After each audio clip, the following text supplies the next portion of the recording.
NIPT நான் invasive prenatal testing அப்படின்றது பிரெக்னன்சியில் மதருக்கு பண்ணக்கூடிய சிம்பிள் பிளட் டெஸ்ட். இது ஒரு genetic screening test for the baby அப்படின்னு சொல்லலாம்.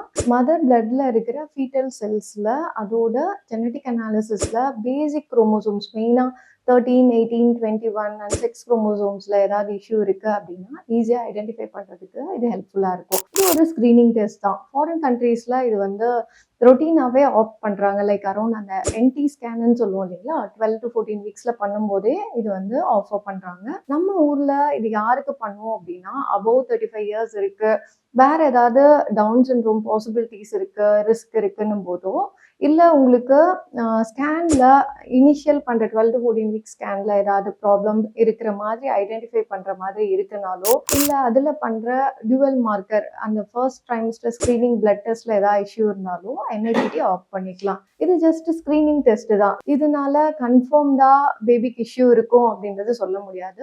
It has a high negative predictive value. அதாவது நெகட்டிவ் இருந்துச்சு அப்படின்னா பேபி பாசிபிளி ரொம்ப நல்லா இருக்காங்க, அவங்களுக்கு எந்த ஜெனட்டிக் இஷ்யூ இல்லை அப்படின்னு சொல்ல முடியும். பட் பாசிட்டிவா இருந்துச்சுன்னா இது ஆம்னியோசென்டசிஸ் பண்ணி தான் கன்ஃபார்ம் பண்ணும்.